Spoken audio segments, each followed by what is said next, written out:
This is Off the Break Podcast, presented by Silver Screen Insider. And it's time for Off the Break Podcast, your podcast dedicated to current movie theater news, operations, and insights from the people that book the movies. I'm Cody, and with me are Kyle and Ken. This would be a good time to have the video part of our podcast instead Why- of just an audio only. Why podcast. so giggly, Cody? Because you made me laugh in the intro, and you harassed me about my timing. To be fair, so Kyle, don't get in on this. well. This is Ken's in trouble. Don't defend him. This is a domestic situation, Yeah. Kyle. Maybe I should sit out of it. Yeah. All right, I'll sit out of sit it. out You of guys, ABC your way out of it. all right. We won't get into what happened behind the scenes. Just No, we know got plenty We got to- to be more professional. We've than got this. plenty to fight about in our industry this week. Yeah, apparently So you much. wanted to bring it to the table right now. Bring it on. All right. Well, on this podcast today, we're just going to talk about all of the release schedule changes that happened last night after hours on a Thursday. And we're going to go over some booking strategies and talk some new stuff. So, where do we want to start, guys? Well, we can start with the big one, No Time to Die, moving from April 2nd to October 8th of Yep. 2021. So, they moved it out of April and into October. And that That's was rough. the domino that made everything else fall yesterday and this morning. I know. I think Sony was just waiting for United Artists to make their announcement because everybody knew James Bond was moving. It's just globally, the markets aren't there. We don't have New York, LA. It makes sense that they were going to move it, but I think Sony was just waiting for them because then Sony immediately moved like 5 of their films. According to Google News, it was Yeah. like minutes behind the announcement. As soon as they saw it, they're like, oh, thank God. Okay. And launch. Send. Yeah.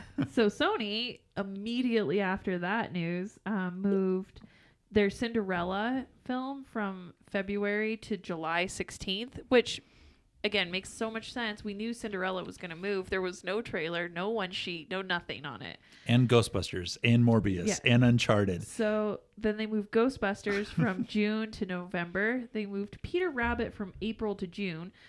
And I'm kind of frustrated by this one because nobody wants to watch Peter Rabbit outside Easter. Like, it's just the time when you really should see it. I mean, parents probably care, but do kids? Probably not. I don't even know if kids like that movie. I don't even know.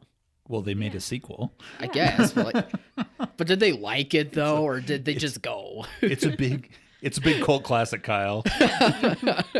People that like Donnie Darko also like Yeah, Peter Rabbit. Peter Rabbit. clearly.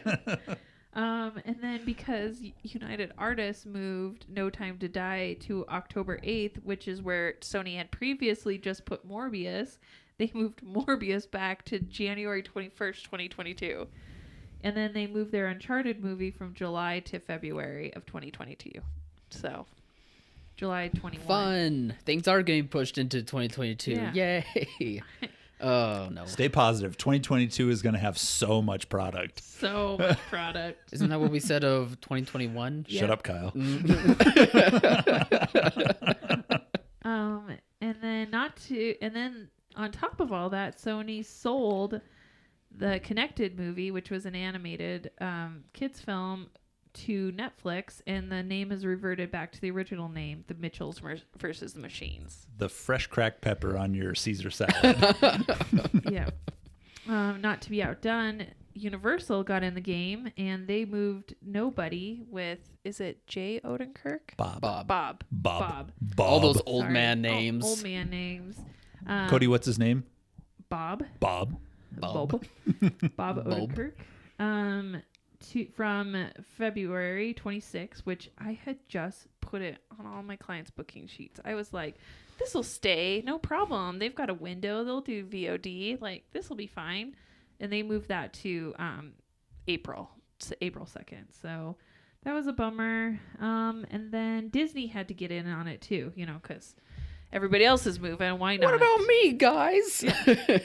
So they moved The Kingsman from March 12th to August. And that's probably not a bad time for the Kingsmen in August. That's not. Yeah, it it'll be floats, fine. It floats in those shoulder seasons. Yeah. That's when they've always had them. But then they took Bob Burgers completely off the release schedule. Bob? Yep, this is an actual Bob. As opposed to Bob Odenkirk? Well, he could be a Robert. You don't know. He could be a J. He could be Jay too. But anyway, that got off the release schedule completely. Yeah, and I'm kind of worried by that move. Bob's Burgers is an animated title, and I'm wondering if they're not going to just put it on Hulu or Disney Plus. Like, this seems like a perfect just put it on streaming film, and so I have a feeling we might lose this one. Yeah, I mean, if you're a fan of Bob's Burgers, I guess that's great, but yeah, it's probably going to be a lost product that ends up on streaming. Yeah. And then United Artists also moved Dark Harvest from September to being unset.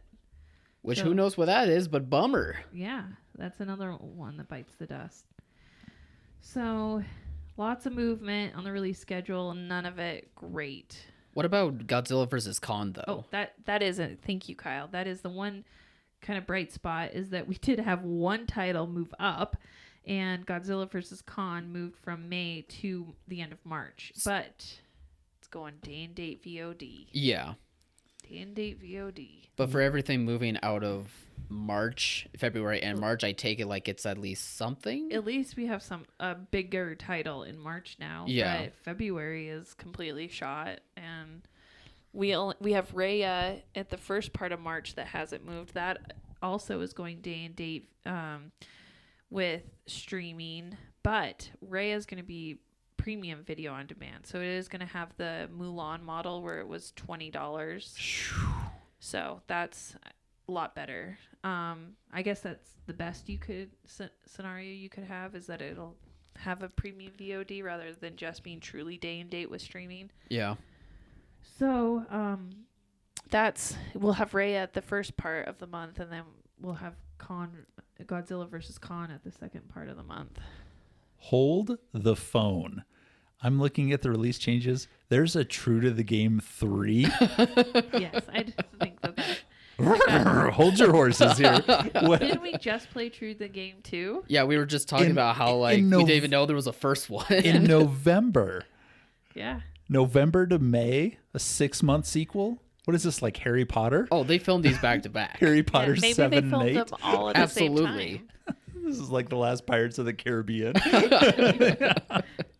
These movies are just going to be one big epic conclusion to the franchise. We had to get these shot back to back. It is so awesome that people are doing this. Props to them. As That's independents, getting things out when there's some buzz about your Right. movie, any buzz. Awesome. Yeah. You know, creating content when you can't with all the viral restrictions. You know, kudos to them for getting something on the release calendar when Yeah. everybody else is moving out. That's true. Yeah. As much as we were just laughing about it, that is true. So, what does this mean for booking strategies? Well, Okay, deep breath, stay positive. Just center how do I your put this? chakras. I think I'm piecing together a February slate. I have put in a few smaller distributor titles in, just stuff to play, kind of burn off quickly, 1 week, 1 or 2 weeks here and there. And then I am looking at a Valentine's theme series, including pictures like P.S. I Love You, The Notebook, When Harry Met Sally. I think Sony's doing a reissue of 50 First Dates. Yeah. So there's some... Paramount and Universal both have combos Yeah. for romance Romance. in Black History Month. And Black History Month. So there are some opportunities to do maybe like a Valentine's couples combo, some promotions around that. Definitely be getting on that now, because that's only a couple weeks away and you want time to promote.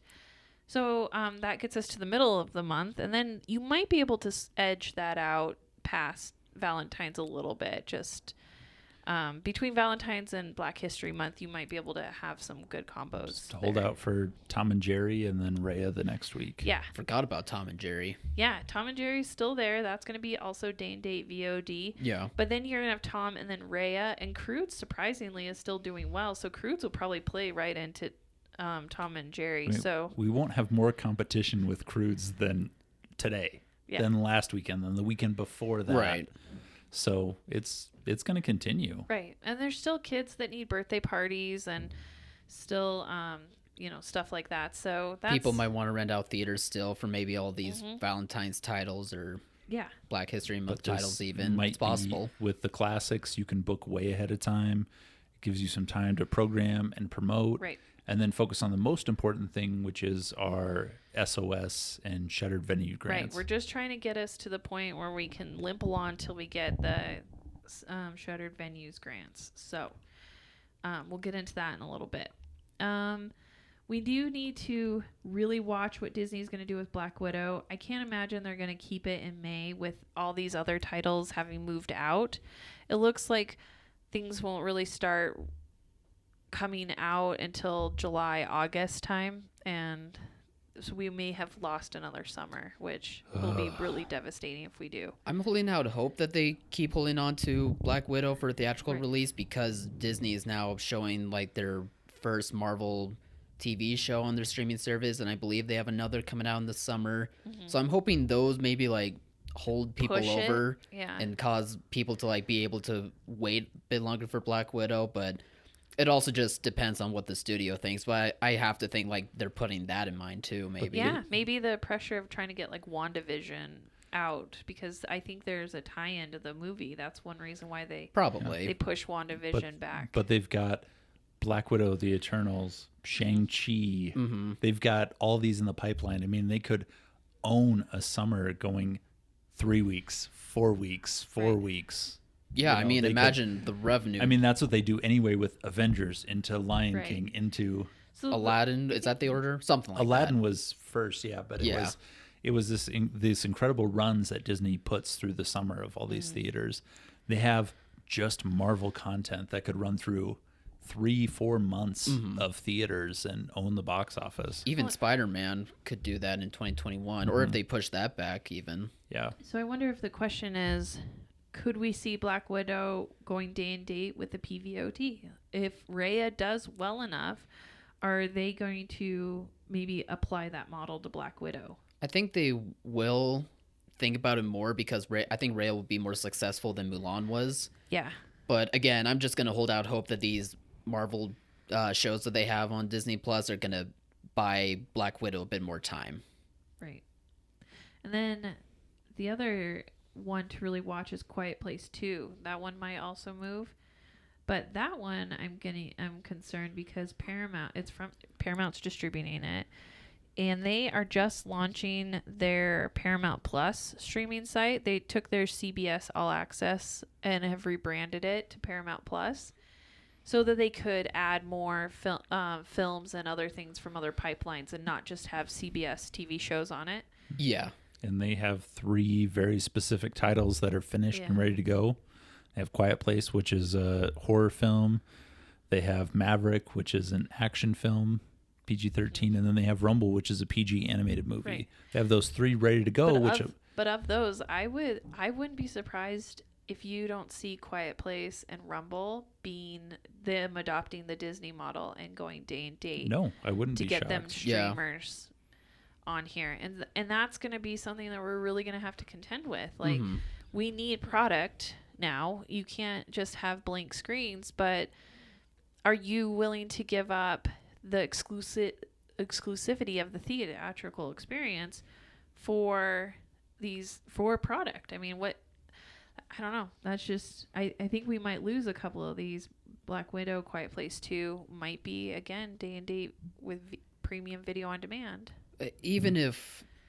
And is that going to really hurt us? I mean, it can't be good for the long term, but it's hard to project in the long term having theaters around when there's just no product to sustain them now. So you might have to take the hit now on this. Yeah, I think it'll hurt theaters, but it's just so...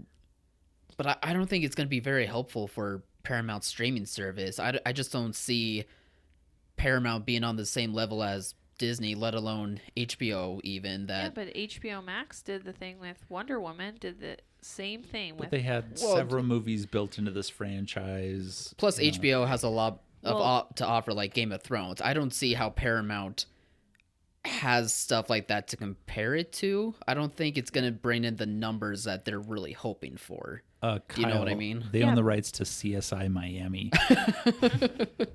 You bet that's going to be their main attraction. I'm just saying, like, as compared to, I mean, Disney's the top dog, obviously. Like, anything Disney does, people want to go to. And HBO, not quite as similar, but they do have some recognizable stuff to where people are like, all right, I'll sign up for it.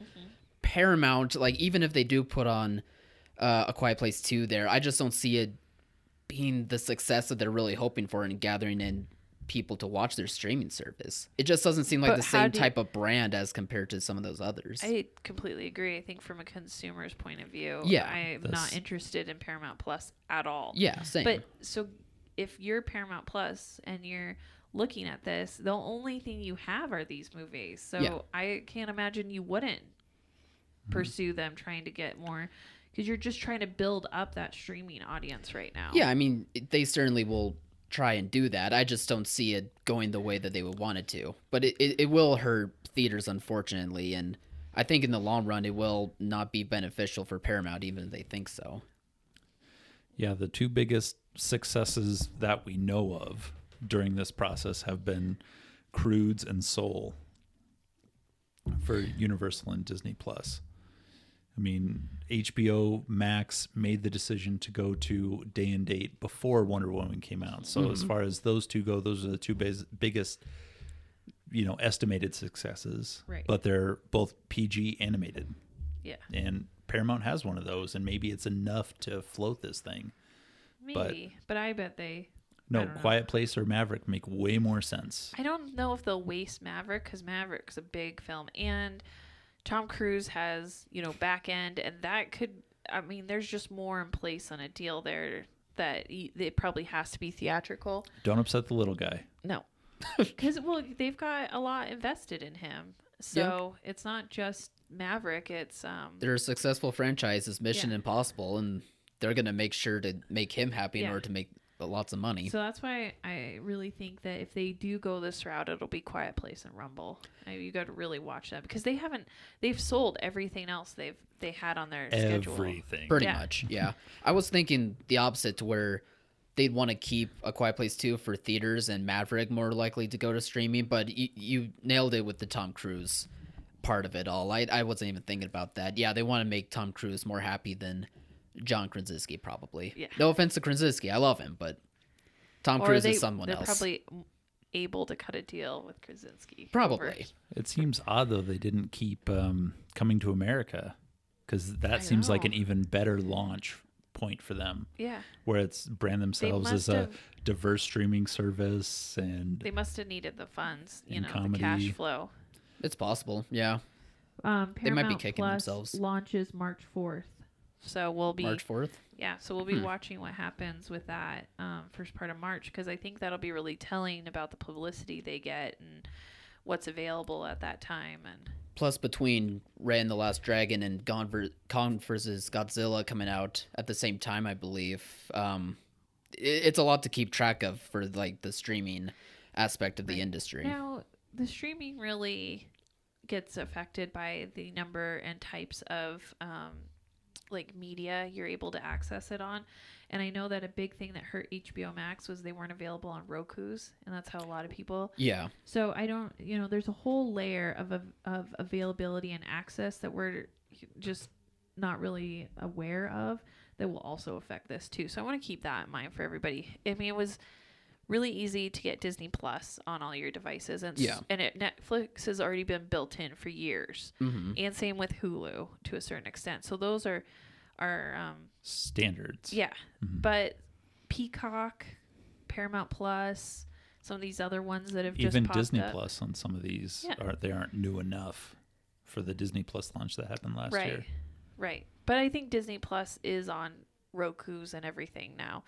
But I'm just saying, for these other smaller tier ones, that is definitely an issue too. So we got to keep that into consideration. Even if it does go this route, doesn't mean that the access to it is as wide as Netflix and Disney. I mean, just recently, I got the HBO app. I was trying to Kyle, I was traitor. trying to download it onto my smart TV, but it wouldn't. Traitor. It wouldn't allow me to put it on my smart TV. Like he's Like, turning, treason. he's I turning know. bright I'm red. cringing right now, but it's just. And my smart TV isn't even like that many years old. It's only about 4 or 5 maybe, and they're like, nope, this TV's not compatible for the app. So I'm like, well, if there's not a way for me to watch it, like, why bother then? Yeah, So, you're not gonna try to watch it on your little laptop or your phone. yeah. Get out of this podcast. I'm sick of you. Do you have Disney Plus? Yeah, but I share it with my Oh. sister. Oh my gosh, Kyle! I know. We don't have Disney Plus in our house, and we have children. You know how hard it is not That's to pretty have impressive for you guys. I'll it? Yeah, admit. I'm sticking to it. I'm Good. not putting that stuff in my home. But I'm just a shill. Grandma I'm an got entertainment it, shill. and Grandma got it, and because Aunt Kate gave Grandma the subscription, and so boys got to watch it at Grandma's house, and they watched Soul. And I really Yeah. actually want to see Soul, and they've talked about it, and it's like, don't tell me about it. I nearly broke down and got Disney Plus so I could watch Soul with the boys because they Yeah. had seen it already. Cody, Kyle, you knock it off. I'm going to beat you both back to your senses. Yeah, Calm down. Calm down. That's good to promote, Ken. Great job. yeah. Violence Little- in the workplace. Little Yes. domestic violence. Domestic Domestic violence and violence. violence in the workplace. Great job. This is the podcast Yeah. This is the podcast for that, folks. I used an open hand. You guys are fine. That's the difference. They don't leave bruises. Good lord. We really love each other. Yeah. But but you're right. Anyway, what I mean is that you're right about, the availability of it all. It's still in question. Yeah. I mean, when, Wonder Woman grosses were still on that Christmas day, were still really good. Like that first week, the Wonder Woman was great. And it wasn't until a week or two later that we really saw a drop in the grosses where people were like, well, I kind of went out and saw it once and I'm not interested. I want to watch it again. And the repeat viewing, I think, is a thing of the past. I don't think you're going to get people to the theater multiple times. I think if they go, they'll go once. Yeah.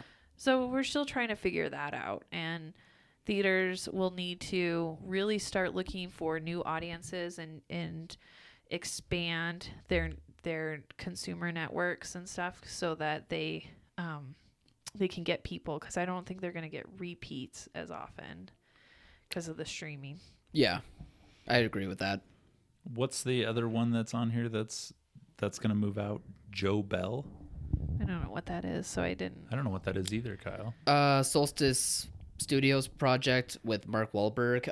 Let me see if I can find it here somewhere, but It's Are you this- checking silverscreeninsider.com? of course I am. Joe There's Bell, nowhere else is to be. that the sequel to Joe Mama?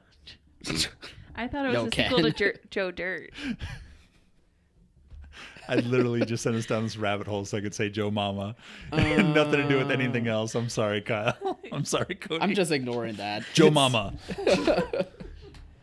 I think it's a drama about a father and his gay teenage son, by the looks of it. Some sort of drama about that type of story. So that's all I can With see Mark off of the Wahlberg? synopsis. Yeah. Well, Mark Wahlberg, the dad, Yeah. And Joe Mama. and Joe Mama. Co-starring.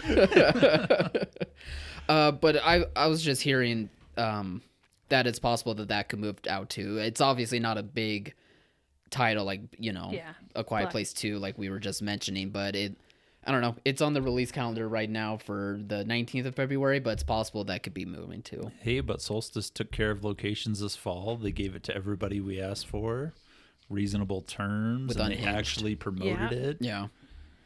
And, we need more of that. We need more Right. of these people stepping up to put things in and make some money, because we do have theaters that are open and have limited capacities, but they're selling tickets. They're putting up Right. decent numbers. Yeah. And any help on guarantees is always appreciated because we're just not making, making a minimum guaranteed amount is tough in this climate right now. Totally. So yeah, that kind of wraps up February, March. It's gonna be slim pickings, and Yeehaw. definitely a challenge. So we'll have to come up with some ideas for March. Spring break movies, St. Patrick's Day stuff. I mean, just the like kind of go-to series stuff that we look at each year. I wonder if Luck of the Irish will be available. Maybe. I don't know. Maybe, Whose is it again? What's that? Am I thinking of the right movie?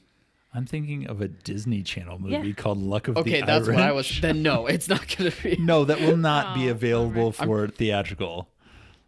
I'm sure it's available on Disney Plus. But we can get the Leprechaun. Great.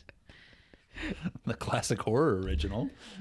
Maybe Disney will surprise, but I'm going to guess no on that one. So, moving on, nothing new about the Shuttered Great Venues. transition, Cody. So, Luck of the Moving on. I'm done. So, Shuttered Venues Grant, no new information on that. But Small Business Administration, the SBA, still has not set up the portal or given us any indication of an application date. They're still working on that. NATO is still involved with that right now, but again, there's no information. They haven't even given out guidelines to what, like gross earned revenue definitions are. So just hold tight on that. Make sure that you have gone through your SAM.gov registration process and gotten your SAM.gov number. And if you haven't, definitely get on that. They did want to make a big deal and make sure everybody was aware that PPP money is available now. But if you did the calculations, chances are you're probably going to get more funds through the Shuttered Venues Grant, and that's a grant and not a loan. And so everybody's been, kind of wanting theater owners to hold off and go shuttered venues. That was the recommendation. Although if you need funds now, PPP is available. It's just that if you apply for PPP and, take it, then you're automatically ineligible for shuttered venues. So I don't even know if I would go through the application process, or if you do, don't finish it, wait, because once you go through the process, it's basically you're executing the loan, and unless there's a huge issue, they'll probably take it and distribute the funds. So you just see how long you can make it last and see if you can wait for shuttered venues. That would be my only recommendation, because I really do think that most people will get more money through shuttered venues than they will PPP. Plus, they can use it for more things. Yeah, I did talk to one of my theaters earlier today who was on the phone with SBA, and he said they were on the precipice of opening this for registration and getting things submitted, which is great. We need it done sooner rather than later. The one thing I did take from it that I was updated on was how you calculate the number of employees. So there is a threshold. They want a 50 employee threshold for the first and second tier applicants. 50 or more? 50 or less. Oh, 50 or less. Great. They want that. And so for first and second tier applicants, so the people that if you have 50 or less employees and suffered a 90% more revenue loss, you can be in the first 14 days. And if you have 50 or less employees and suffered a 70% or more revenue loss, you get to be in the second tier. And then any other loss is in third tier. Well, that's great. That fits most independent theaters. Yeah, so we really just have a question on what gross earned revenue is, because they were trying to create a definition that didn't include donations, because a lot of theaters got donations during this time, especially absolutely. nonprofits, and so they wanted to be able to come up with something that didn't include donations as part of the calculation. The question is do you include any PPP money or anything you earned in 2020? Would that be considered gross earned revenue? And so they just need guidance from SBA on that. If you don't have to do PPP, if that doesn't get included, or any other grants from the state that you received in that time, then most people, I would assume, would be over the 70% threshold. Whether they make it to 90, I think if you reopened at any point during 2020, you probably won't make it to the 90% threshold, but well above 70 for sure. And so you have to calculate the number of employees is where I was going with this.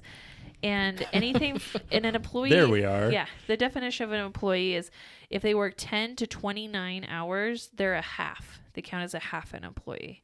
If they worked over 29 hours, so 30 plus, that's 1 employee. So it kind of gives you just an idea that, because a lot of times these theaters have part-time employees and they are counting as a half on it. So you can have a little bit more than technically 50, because some of those might be halves. Aren't all theater employees like part-time high schoolers? That's what I thought for the most part. Is it like a mermaid? Is it the top half or the bottom half? We're trying to figure out which one's which.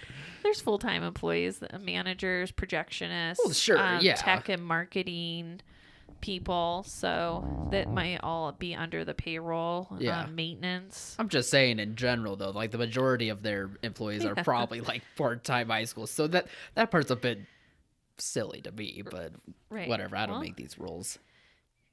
Whatever gets you under that 50. I mean, if it works, it works. I just am like, really? That's how they measure it. That's cool. So yeah, that's all I got. That was updated this week on it. We're going to, follow that, keep it, stay in touch with that, but definitely get your sam.gov numbers and just have all this stuff ready to be able to apply as soon as you can when this thing does open up. Yeah, and to help you guys out with that stuff, we have instructions on silverscreeninsider.com for signing up for all that type of stuff. Like, just log into your account and you'll see in the announcements section all those instructions ready to be downloaded and to be used. So. And they were so helpful. I even downloaded some today and sent them off to a few clients. Oh, great! Just like, hey, we did this. Here, Cody check and Kyle's step by step. Right. There's a lot. We're sorry, but it'll work. Yeah. Again, we're not experts, so if you find anything incorrect or that leads you astray, please let us know right away, and we'll update those to be more accurate. But I think we're pretty good on the process. Please seek out your own legal advice. I just definitely get your own legal advice when you do any of this. I got for the companies that we went through the process 3 times. I got 2 of my numbers. I did not get the third one because, as I said, I messed up on that one. So that number has not come through yet. I have to do some fixing on that application. But the other 2 went through just fine. I do have my sam.gov numbers. So nice. Just because you wear glasses doesn't make you smart. Nope. Just trying to protect these old lady eyes from the computer screen. Okay, 4 Eyes. What do we have left on the agenda for today? Nothing. I think we're done. We had the Christopher Nolan news. Oh, yeah, the Christopher Nolan news. Why do I make these write-ups? Sorry, my mic was in my way, and I actually wasn't. Those glasses didn't do the trick, huh? No. Mike, get out of her way. They're just there for show. Also, you two, Jonathan and David. And Jay. You won't believe who else is working behind the scenes on this stuff, guys. 9. We have a really big studio. Totally a big studio. Yeah. Staff of about 75. There's so many things running behind the scenes. You guys wouldn't believe. Half employees. 1 per listener. All right, what's this Nolan stuff about? So Christopher Nolan was asked about his continued relationship with Warner Brothers given the day and date streaming announcement that happened, and he said it was probably unlikely to continue. Yeah, that's basically summing it up, is that it sounds like he's not going to be wanting to work with Warner Bros. After they dropped that bomb about the day and date stuff all those weeks ago. There's still room to change, but I think that given this model, he doesn't want to have a relationship with a studio that's going to distribute films under this model. He's going Scorsese style, right? He's going to come up with a film, and then he's going to shop it around and say, I can't do this for less than $250 million. Yeah. And it's going to be awesome. Except that Scorsese's films are now ending up on streaming services, so it's kind of like the reverse of that. Yeah. But, I mean, he started with Paramount. Yeah. Like, he started off as a theatrical, but Christopher Nolan with an unlimited budget, I can't be more excited about this. True, yeah. There has to be some studio that's going to be like, oh, we'll throw all the money at you. Yeah. It's going to be awesome. I mean, he's traveled backwards and forwards through time, went to outer space. Mm-hmm. I mean, the sky's the limit, guys. We could be looking at dinosaurs. He made Batman. The best Batman. Well, the world is his oyster. I don't think. And he loves theaters. He loves theaters. He loves the authenticity of 35 millimeter. He's really truly part of this industry and has a real appreciation and love for it. So it's not surprising that he made, kind of indicated that he'd be unlikely to proceed with Warner's. I think Warner's is getting a lot of backlash from the creative community. Yes. And from their long-standing partnerships that they've had with creatives, because this announcement just came from a corporate structure that truly, I think, does not understand the studio environment. They don't understand how it was created, the relationships that were built on it, the trust, the communication, all that stuff, the loyalty that you have to a studio, none of that. And so AT&T just made this announcement, trampled on all of that, and there's going to be some repercussions. Now, it's early. Christopher Nolan doesn't have another film. There's an opportunity to, that this could be salvaged, obviously, and I think it will be. I think that Warner's has realized from the top down that they can't go this way, and through the negotiations with like Legendary on Godzilla and Dune, they know that they have to give some more theatrical consideration moving forward. Yeah, their upcoming slate is just packed with like big screen blockbuster after big screen blockbuster. You're looking at Godzilla and The Matrix, and it's so full of everything. Space Jam was supposed to be this fall. I mean, none of these movies, other than the one we have upcoming next week, The Little Things, none of them look like small screen movies. Nothing looks like something that can be seen on a tablet. Everything looks like it needs to be seen 60 feet wide. And that's always been Warner Bros.' mantra. Like, they used to be considered the symbol of like movie going and like movie theater entertainment, like making quality stuff for that purpose. But from the creative side, like, they see this move that AT&T and Warner Bros. Made, and they go, no, we don't want any part of that. Right. And we're going to take our talents elsewhere. Yeah. But, Warner's did give Christopher Nolan a lot of leeway on Tenet. And, when he really tried to bring us back with that in July of last year. And here we are in almost February of 2021, and we're still in the same position. And that's really disheartening. But he tried, and Warner's let him try. And so I think that there's a better relationship there than what we're seeing. This might just be posturing for the next... Codi, you either die a hero or live long enough to see yourself become the villain. Oh, Nolan. You did it again. No, I think the frustrations are mostly with AT&T, obviously, but since Warner Bros. Is a part of that and they went with it, like, it's just it's been sour for the is for the creators anyway. So I think you're right in that, like, it can be salvaged, like, from Warner Bros. To the creatives, but the creatives are still going to be cautious, I think, because AT&T is breathing over Warner Bros.' necks right now. Yeah. Yep. But we're gonna have lots of things filling in. There's lots of little movies that we have upcoming, lots of scheduling. At least we have a holiday to play off of with Valentine's Day. So we've got a little bit of light on the horizon. Well, it's a marathon, not a sprint. So we're just going in for the long haul here, just little bits at a time. Yeah. Just take it 2 weeks at a time. Just don't go farther than that. Every time I go farther than that, they move the title. So just bookings 2 weeks ahead. That's it. 2 little weeks. 2 little weeks. Yeah, just got to take it day by day, like the light's in the future, but we can't look that far into the future. Don't look at that light too long. Don't look at it. It will dim so quickly. It's like after 2 weeks, it'll dim, so don't look at it. It's like an eclipse, people. Don't stare directly at it. Right. So I think that wraps everything up for the day, doesn't it? Yep. It was a short podcast this week. Just so many changes, just so much movement on the release schedule, and it's just none of it super positive, just all moving back. Yeah. It just makes our job so much harder to try to find stuff. But it opens up a small opportunity for these small distributors. I mean, their time is now, for sure. Yeah. Yeah. I mean, there's still a lot of small titles out there that depend on your location. Like, they could play admirably. Yeah. I think that's a good word to use. As long as they're consistent and you can consistently fill a screen, I think that's all we can ask for at this point. And if you'd like to be nostalgic and look back to a better time, we have all of the podcasts available on silverscreeninsider.com. And on YouTube. Slowly but surely, we're getting all of our episodes up on there, and we're hoping soon to have some visual to go with it as well. Like, you'll actually be able to see us talking. So we're working on that, testing it out. Subscribe to Silver Screen Insider's YouTube page, and you'll be seeing all those Off the Break podcast episodes. Yep.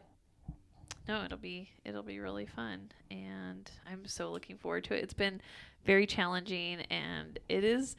When we started the podcast, it was weird to hear the sound of your own voice, and it took a long time to get used to that. I did not like looking at myself on camera. I was like, what is this? What is this monstrosity? So that's going to take a while to get used to. Yeah, it's a little weird, but it'll work out. It'll be great. Yeah. No, it's going to be exciting. And we can't wait for people to be a part of that. And we're going to get our podcast studio up and running. People will finally see that too. Yep. Yeah, I'm going to be wearing a gorilla mask the entire time so no one can identify. That's just what you wear all the time. The upper half of my body. I think they'll figure it out when it's just Cody, Kyle, and Ken, and they can see Kyle. I wonder who the third person is. What's under the mask? Give people some credit. They'll connect the dots. I wear one of those green screen suits. Top to bottom. We just put Brad Pitt in. 3XL. Yeah. Jason Momoa. Get a big guy in there. Thank you. I appreciate that. Yeah. He and I weigh the same. He's 6 inches taller, but we weigh the same. All right. We're out for this week. We are. All right. Yeah. Bye, everybody. Until Bye. next time.